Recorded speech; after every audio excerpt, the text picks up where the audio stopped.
In December 2024, US President Donald Trump reiterated his intention to take back the Panama Canal, criticizing the 1977 treaty that transferred its control to Panama as a quote-unquote foolish gift. He claimed that American ships were overcharged and suggested that China dominated the canal, asserting that the treaty's terms were violated, while providing zero evidence to support his claims. In response, Panamanian President Jose Raul Molino reaffirmed Panama's control over the canal, stating that the canal would remain under Panamanian control and highlighting that the fees charged are not inflated. Trump's remarks have escalated tensions between the US and Panama, with the latter firmly maintaining its sovereignty over the canal. So let's take a look at the history of the US involvement in Panama and the Panama Canal. In 1989, the US invaded Panama in an operation codenamed Operation Just Cause. The operation deposed General Manuel Noriega, the military dictator of Panama, who had been implicated in drug trafficking, election interference, and human rights abuses. However, none of these were the reasons why he was removed. He had been installed by the US during the Cold War due to his role in countering quote-unquote communism, or what was dubbed communism. It involved a lot of massacring of people, peasants, and workers fighting for their rights in Central America. Noriega worked as an informant for the CIA and provided intelligence and logistical support to the US operations in the region.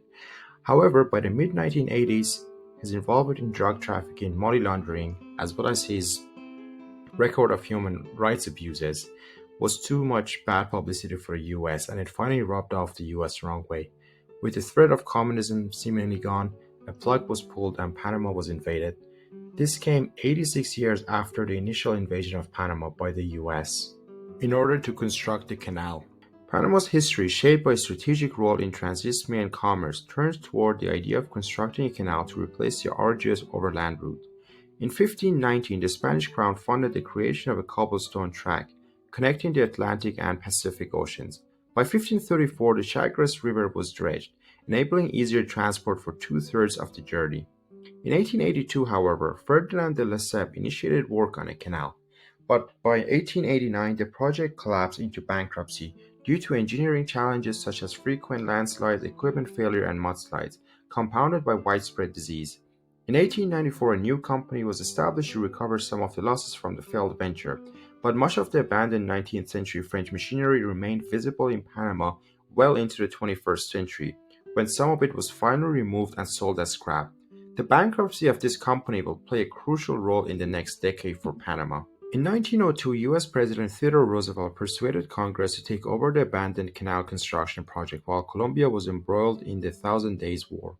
During the conflict, Panamanian liberals attempted to gain control of Panama and pursue full autonomy on at least 3 occasions. These efforts, led by figures such as Belisario Porras and Victoriano Lorenzo, were suppressed by joint forces of conservative Colombians and US troops under the terms of the Mallarino-Bidlack Treaty of 1846. While the US will go on to supposedly support Panamanian independence, for its own interest to say, a democratic Panama was not something that it would support and viewed it as a threat. The Roosevelt administration proposed a deal to Colombia in which the US would control the canal in exchange for a $10 million payment and an annual payment of $250,000. Starting in 1912. While the Hay-Haran Treaty initially seemed favorable to the US, the Colombian government, dissatisfied with the terms, refused to ratify the agreement and demanded more money.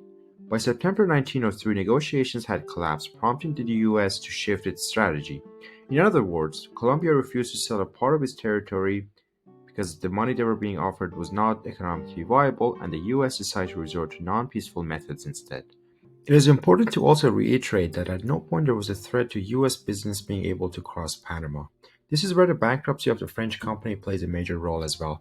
As part of the treaty arrangement, the US had agreed to pay $40 million to the French company. And again, keep in mind, the US was going to pay this French company 4 times the amount it was going to pay the entire nation of Colombia. When Colombia rejected the treaty, French investors faced the risk of losing their investment. Philippe Benovarila, the French company's chief lobbyist, which I'm most definitely mispronouncing his name, and a significant stockholder, took action. Confident of Roosevelt's support, he collaborated with Manuel Amador, the future leader of the Panamanian Republic and a current leader of Panamanian independence movement. At the Waldorf Austria Hotel in New York, Bunao Varilla gave Amador about $100,000 to fund the renewed revolt in exchange for representing Panama's interests in Washington, D.C. So on November 3rd, 1903, a state revolution began in Panama City, orchestrated by the local fire department with Bunao Varia's backing. The U.S. Navy gunboat USS Nashville was sent to the waters near Colon, where 474 Colombian troops had landed to suppress the rebellion. Commander John Hubbard, supported by the American superintendent of the Panama Railroad, prevented Colombian forces from reaching Panama City by train. This time, with the threat of a democratic Panama gone, the U.S. supported its independence. On November 13, 1903, it formally recognized Panama's independence after 57 years of enforcing Colombian sovereignty. Less than 3 weeks later, on November 18, 1903, the Hay-Bonoa Treaty was signed. The treaty, negotiated between Bonoa Bahia, representing Panama, and U.S. Secretary of State John Hay, granted the U.S. the right to build and maintain a canal.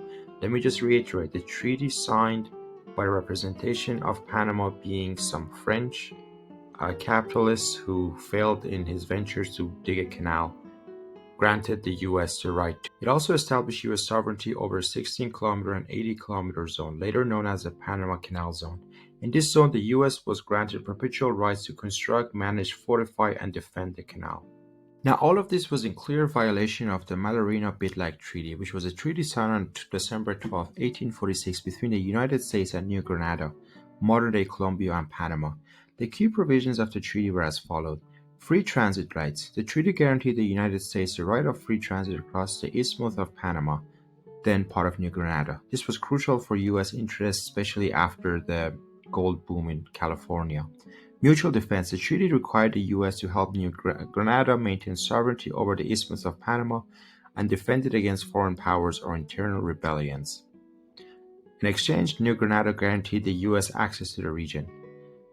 Commercial rights. It ensured that U.S. citizens and businesses would enjoy equal treatment and protection in the region.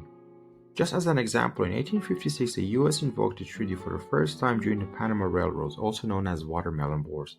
The riots started when a bunch of drunk American tourists refused to pay for watermelon slices that they had eaten, but quickly widened to engulf a vast array of issues facing the indigenous population of Panama. American forces intervened after the violent conflicts in Panama, causing many Panamanian deaths. Roosevelt's administration's actions show that the treaties such as Bidlack-Mallarino Treaty were deemed unconstitutional and illegal, despite facilitating U.S. interference in the affairs of a sovereign nation. Roosevelt's speeches revealed that the U.S. chose to unilaterally abandon the treaty's obligations, opting instead to support Panama's separation from Colombia rather than addressing Panama's internal issues as the treaty required. In doing so, the U.S. selectively enforced the treaty's provisions, focusing solely on the parts that served its interests, especially securing significant transit rights across the Panamanian Isthmus and also securing the profits from a canal that would be built there. The reaction to the treaty in the United States was largely positive, as public support for building a canal, an outcome effectively guaranteed by the treaty, was already high. In Panama, however, the response was more divided. While the newly independent Panamanian government led by Manuel Amador celebrated its freedom from Colombia, it also recognized the risk of U.S. dominance if Panama's actions did not align with U.S. interests. The government had instructed its ambassador Philip Bonao Villa not to make any agreements with the U.S. that could compromise Panama's sovereignty or finalize the Canal Treaty without consulting them. Both directives were disregarded. Despite this, fearing the consequences of rejecting the treaty, Panama's government ratified it. When the canal opened in 1914, many Panamanians continued to question the treaty's legitimacy. The U.S. presence in Panama became a contentious issue in Panamanian politics for decades. Attempts to address the controversy, such as revisions to the Hay-Bonavarilla treaties through subsequent treaties, failed to fully resolve this tension. The issue persisted until the signing of the Trujillo-Carter treaties in 1977, which the U.S. agreed to transfer full control of the Panama Canal Zone to Panama. This is the treaty that Trump has called a foolish gift, which is quite ironic because based on everything I've said in this video, it's quite clear that the U.S. has no legitimacy or right to the Panama Canal. The canal was dug using Panamanian labor on Panamanian land.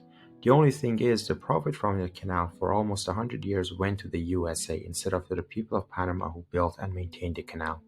From 1903 to 1968, Panama was a so-called republic largely controlled by an oligarchy focused on collaborating with the U.S.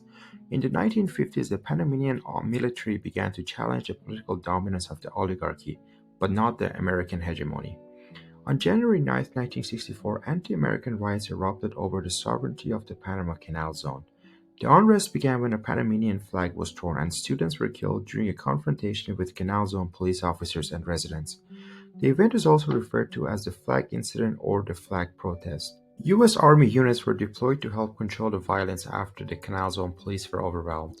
After 3 days of fighting, around 22 Panamanians and 4 U.S. soldiers were killed. On September 7, 1977, the Torrijos-Carter treaties were signed by Panamanian leader Omar Torrijos and U.S. President Jimmy Carter, establishing a plan for the full transfer of the Panama Canal and 14 U.S. military bases to Panama by 1998. The treaties also granted the U.S. the right to intervene militarily in Panama indefinitely. So basically, the treaty ended the actual military occupation of Panama by the U.S., but gave the U.S. the right to return at any point it wishes. In the years leading up to the transfer, parts of the canal zone and growing control over the canal were gradually handed over to Panama. In the morning of December 20, 1989, hours after the invasion started, the presumptive winner of the May 1989 election, Guillermo Endara, was sworn in as President of Panama at a U.S. military installation in the Canal Zone, symbolically reaffirming the American sovereignty over the country. Panama has managed the Panama Canal successfully since the 1999 transfer, using it as a vital economic asset and maintaining its operations as one of the world's most important maritime routes. The Panama Canal Authority not only maintained but also modernized the canal. It has undertaken significant modernization efforts to increase capacity and efficiency. The most notable achievement was the completion of the third set of locks in 2016, allowing larger ships to pass through. The ACP has also improved the canal's infrastructure with extensive dredging, advanced technology for traffic management, and environmental sustainability measures. It's important to say there's no basis to Trump's claims that the American ships are being biased against or there's any Chinese ownership of the canal. So why is it that Trump talks about taking control of the canal? It is all part of his wider war on the Americas to distract the working class in the US from the exploitation at the hands of the millionaires and billionaires by warmongering and advocating for racial tensions instead of addressing the issues at home.